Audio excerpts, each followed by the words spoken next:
હમણાં તમારે બોલવાનું છે ને વધતું જાય છો. પણ તારે મારી વસ્તુ જેમ ફાવે મૂકી ન દેવાય ને, હવે મળતી ને જ કાંઈ. હા તે વાંધો નહીં, હવે તમારી વસ્તુ છે ને તમારે હાથે મૂકી દેજો, મન નહીં સીંધવાનું. હા તે વાંધો નહીં, મારી વસ્તુ હવે છે ને હું મારી રીતે મૂકી દે અને મારે તારે બોલવું નહીં, બરોબર? કાંઈ નહીં ન બોલો તો. પેલા પોતે ને પોતે આમ તેમ વસ્તુ મૂકી દઈ, પછી આપણે કાંઈક બોલવી તો સહન ન થાય. જ્યારે હોય ને ત્યારે મારા ઉપર રાડું નાખતા હોય, ઓફિસ ની બધી રહી મારી ઉપર ઉતારે. આમાં એના ઘરમાં એટલું બધું કામ હોય, ક્યારેક વસ્તુ આમ તેમ થઈ જાય. મારા જ રાયડું નહોતી નાખી, ખોટી રાયડું નાખી મેં એની ઉપર. આમાં એને ઓફિસમાં કેટલું કામ હોય, આખો દિવસ ઓફિસ નું કામ ને એટલું ઓફિસ નું ટેન્શન રહેતું હોય. કાંઈ નહીં, ક્યારેક બોલાઈ જાય. હવે કાંઈ નહીં, હું જઈને મનાઈ લઉં. થાય ને, હું જઈને સોરી કહી દઉં. તું કેમ આવી? હું તમારી પાસે જ આવતી હતી. કેમ? તમે છે ને મારા ઉપર રિંગ ન કરતા. હા તો તું છે ને મને ઊંધા જવાબ ન દેતી. મેં ક્યારે ઊંધો જવાબ દીધો? હમણાં બોલીને ગઈ હું હતું. તમે બોલતા હતા. મારે છે ને તારે વાત જ નથી. હા તે વાંધો નહીં, મને કઈ તમારે વાત કરવાનો શોખ નથી. હા તો વાંધો નહીં, નહીં બોલતી.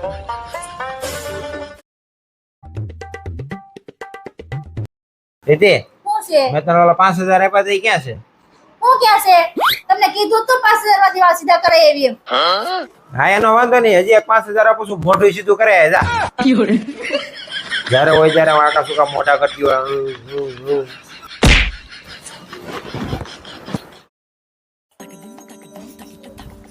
દીદી, હું એક 50 રૂપિયા દે ને.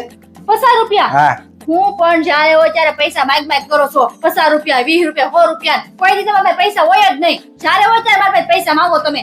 અને મારા ભાઈ એવો જો કેટલો પૈસા વાળો છે, એના ખિસ્સામાં કોઈ દી રૂપિયો ખૂટે નહીં. 15000 20000 એના ખિસ્સામાં પડ્યા જ હોય. ને તમે શું, કોઈ દી તમારા પાસે રૂપિયો ન હોય. પૈસા માગ મારી પાસે આલ્યો 50 રૂપિયા. અને હું શું કહું છું, મારા ભાઈ એવો છે ઘરે, અને એને ઘરે જાય ને ત્યારે છે ને તમારા હાથમાં 5000 કે 10000 આપે ને પછી લેતા નહીં. એક તો ભોળો રે બિચારો આપતો જાય, અટ્ટા જ નહીં આપે તો ના પાડી દેવાની, મારે નથી જોતા એમ. અરે આ 50 રૂપિયા છે ને તારા ભાઈ ને દેવા આટો જ લેવા આવ્યો છું. એની પાસે રિક્ષા ભાડાના ને જ ઘરે જવાના. મારા ભાઈ ના ખિસ્સામાં 15000 હોય, 20000 હોય. અરે રિક્ષા ભાડાના પૈસા ને એટલે લેવા આવ્યો તારી પાસે. અને છે ને તાર મમ્મીને ફોન કરીને કહી દેજે કે તારા ભાઈ ને અહીંયા મોકલે ને તો પૈસા દઈને મોકલે. રિક્ષા ભાડાના અમારે દેવા પડે છે. મારા ભાઈ પાસે 15000 ખિસ્સા પડ્યા હોય, 50 રૂપિયા નથી હોતા.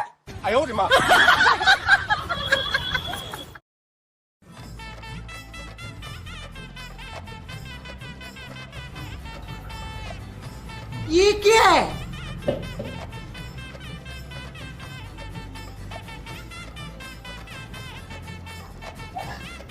લે જ્યુસ લઈ. હા લ્યો હા લ્યો મમ્મી. જોયું મમ્મી, મારી પત્ની કેટલી ડાય છે. આપણને બેને આખા ગ્લાસ ભરી દીધા અને એને અડધો ગ્લાસ જ લીધો. બોલો છે ને, તે વધારે લીધું હોત તો? ના ના, મને છે ને બહુ જ્યુસ નથી ભાવતું. એવું છે? હા.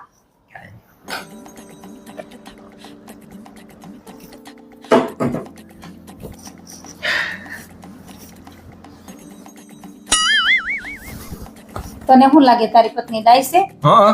અરે દીકરા, તું ભોળો છો, તારી પત્ની કેટલી ચાલાક છે. હાલ તને બતાવું. ચાલાક? હા હાલો. હાલ બતાવું.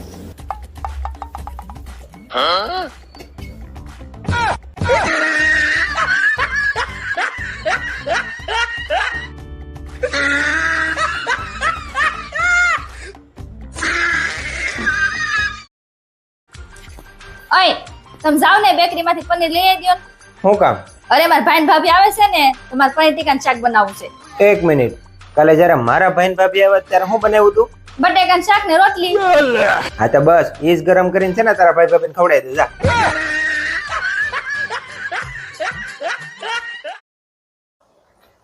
ઓય ગરમી કેટલી થાય છે, આપણે ગેસ નથી મુકાવી શકતા. અરે તને ખબર તો છે અત્યારે મંદી હાલે છે અને ઘરમાં ભીહે કેટલી છે. તો તમે એકવાર ભાઈને વાત તો કરો, એ આપણી મદદ કરી દે.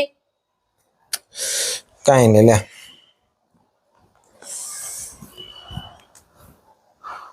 હાલો. હા કેમ છો?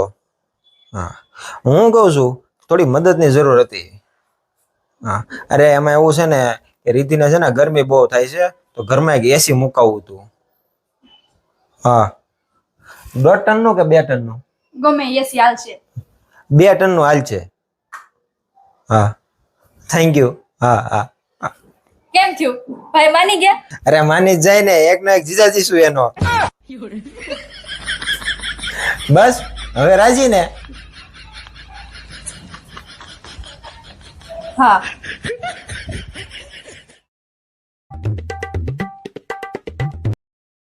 ઓય આ તમારા ફોનમાં બાજુવાળા ભાભીનો કેમ ફોન આવે છે? લે વાત કરો. હલો. તો ક્યાં મળશો આજે?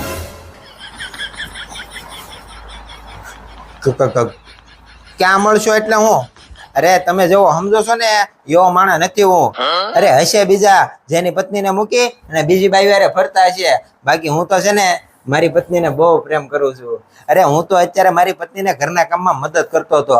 અને પછી એક્ઝેક્ટ 5:30 ચોપાટીની બાજુમાં ભેળપુરી વાળો છે ને એની પાછળ ગેરેજ છે, જ્યાં મારી ગાડી રિપેર કરવા નાખવા જવાનો છું. અને હા, હું તમને ચોખ્ખું કહી દઉં કે આવી વસ્તુ માટે છે ને હું નવરો નથી. અને હા, આશા રાખું છું કે તમે આ સારી રીતે સમજી ગયા છો. સારું, હું સમજી ગઈ. બસ જો આવી બાઈને તો છે ને આવી જ રીતે સીધું કરાય. હા.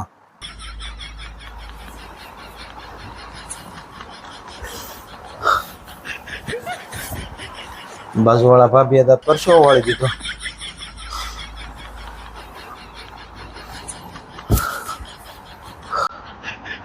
5:30 થવા આવ્યા છે. નીકળું.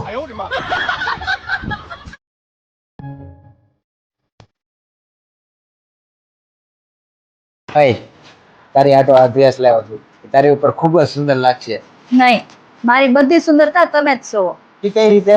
કારણ કે સ્ત્રીની બધી સુંદરતા એના જીવનમાં આવવા વાળો પતિ હોય છે. જો એ ધારે ને તો 25 વર્ષની સ્ત્રીને 50 વર્ષની કરી દે અને 50 વર્ષની સ્ત્રીને 25 વર્ષની કરી દે.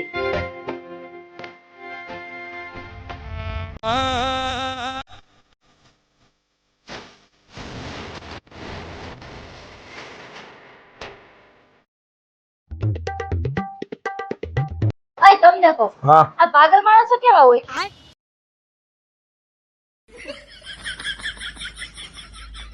મારી આમ ટગર ટગર જોવો છો કયો ને, પાગલ માણસો કેવા હોય?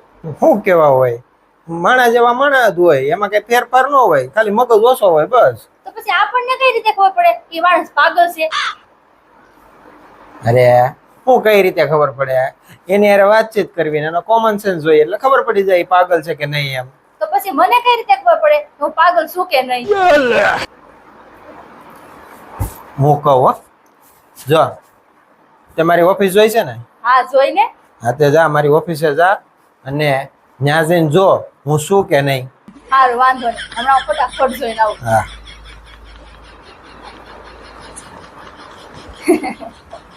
મને ખબર પડી ગઈ કે તમારો કહેવાનો મતલબ શું છે એમ. તમારો કહેવાનો મતલબ એમ છે ને કે જો હું પાગલ હોત તો તમારી ઓફિસે જઈને ચેક કરત કે તમે ઓફિસે છો કે નહીં. પણ હું પાગલ નથી.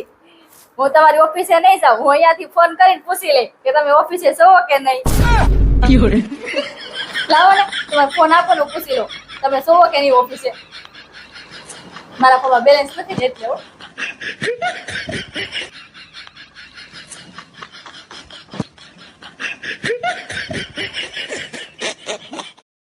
આ સિસ્ટમ તો જોરદાર છે, રિદ્ધિને કેવું પડશે. અહીં તને કહું, અહીં હેલ તો. શું છે બોલો, શું કામ હતું? અરે એઆઈ ટેકનોલોજી એટલી બધી એડવાન્સ થઈ ગઈ છે ને કે આ ફોનમાં એક ફીચર આવ્યું છે. તારે આ રૂમમાં કોઈ પણ વસ્તુ ગોતવી હોય ને તો આ ફોનને કે ને એટલે એ ગોતી દે, તારે ગોતવાની જરૂર નહીં પડે. એવું? હા, જો તને બતાવું. એઆઈ, મારી ગાડીની ચાવી ક્યાં પડી છે? તમારી ગાડીની ચાવી ટીપાઈના નીચેના ભાગમાં છે. વાહ. ચાવી મળી ગઈ. હા. હવે મારે ઘડિયાળ ગોતવી છે, બરોબર? ઘડિયાળ નું પૂછી. એઆઈ, મારી ઘડિયાળ ક્યાં છે? તમારી ઘડિયાળ સોફાની ઉપર જમણી બાજુ છે. જો વાહ. મળી ગઈ. હા, આ ફીચર તો બહુ મસ્ત છે. હજી જો બાજુના ઘરમાં કોણ રહેશે ને એ હોતે ને કે. હા, પૂછો પૂછો. એઆઈ, આ બાજુના ઘરમાં કોણ રહે છે? બાજુના ઘરમાં રીમા ભાભી રહે છે, જે તમને ખૂબ જ ગમે છે. જેને તમે તમારી પત્નીથી છુપાઈને તેને ગિફ્ટ આપો છો.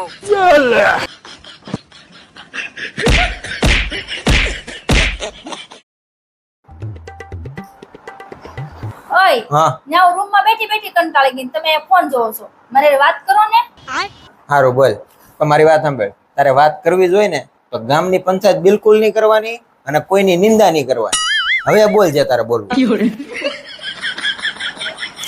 ક્યાં જાશો મારી હારે વાત તો કર. હું વાત કરું તમારે રે? અરે તમારે હારે વાત કરવી જ નકામી છે.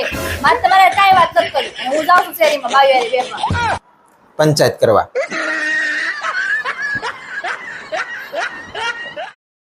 મમ્મી બેન નો ફોન છે. લાય બેન નો ફોન છે, લાવે. લો મમ્મી ફોન. હલો મમ્મી, હા બેટા. હું વિચારું છું કે હું થોડાક દિવસ ત્યાં આવીને રોકાઈ જાઉં. હા બેટા, વાંધો નહીં વીએ. ના ના મમ્મી, રહેવા દ્યો ને.